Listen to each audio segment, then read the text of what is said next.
able to give at this time and in this place. Getting back to our passage, this is what pulls me in this week. The response of the leper, who only later found out was a Samaritan, is emphasized and celebrated as a model of discipleship, of believing, of faith. His response to his healing is not just a singular expression. It's not just about giving thanks. It's a witness to a trajectory, a process, a spectrum of reaction. We are not called necessarily to respond as he did, but we are called to imagine our own response, lest we reduce our Samaritan friend to tokenism, to some sort of example, some sort of moral model to follow. No, this person, overlooked and marginalized, discarded and discounted, ostracized and rejected, is the one who embodies what it means to see yourself as Jesus sees you. All were healed, but only one was saved. So we're back to that. What does it mean to be saved? Here and now, in this moment in Luke, for this Samaritan leper. The easy answer is that Jesus will die for him. But we're not there yet. No, this leper is saved because he sees that Jesus brings him back into community. Not just any community. The community of the kingdom of God, where the ignored are favored, where the rejected are redeemed, where those left out are those who live as we might and as we should.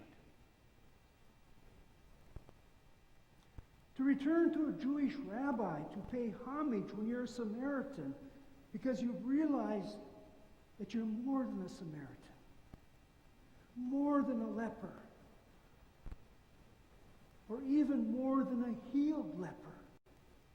You are a child of God, accepted just as you are.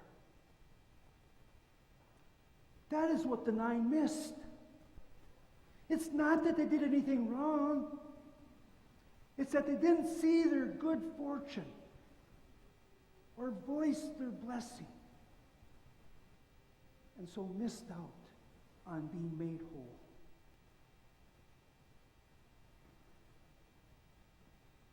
We live in troubling times. There is so much division and doubt and hardship.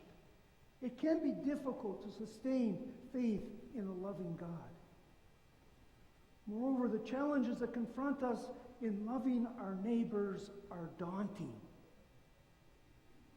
Our faith might be sure and strong on Sunday morning, but by Friday, and for me, some weeks it might even be Monday afternoon, we need our faith rekindled. We need our ability to see God at work in the world restored. But these are also times filled with blessings. Families that care for each other, colleagues that work hard, schools where teachers care about their pupils, and students are eager to learn. A form of government that is far from perfect, yet strives to honor its citizens by conveying a level of freedom and opportunity unheard of in most countries. Healthcare professionals that tend the afflicted, first responders and soldiers who regularly put their lives on the line at home and abroad, good neighbors who support one another, and a community of faith where the word is preached and the life of faith nourished, and more. much more. So which shall we focus on?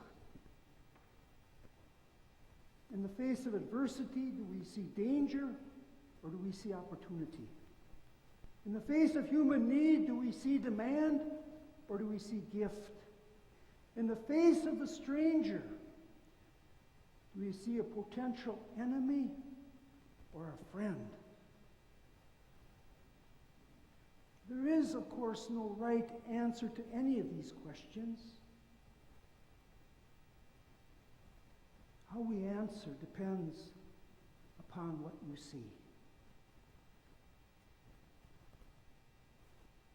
Yet how we answer dramatically shapes both our outlook and our behavior.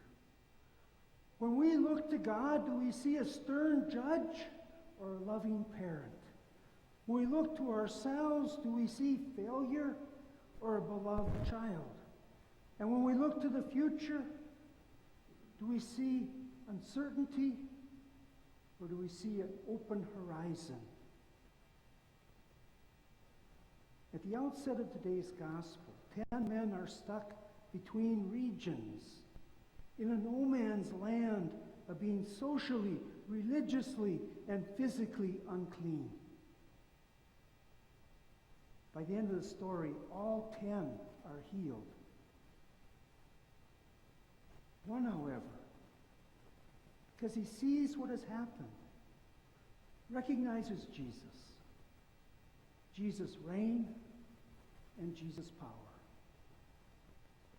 Because he sees what has happened, the leper has something for which to be thankful, praising God with a loud voice.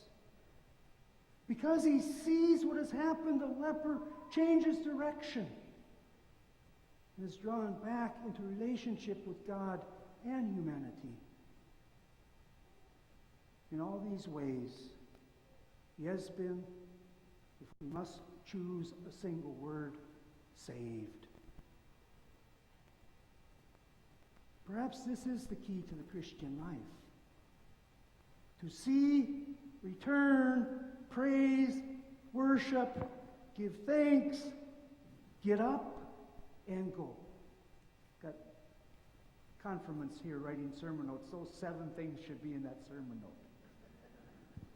See, return, praise, worship, give thanks, get up, go.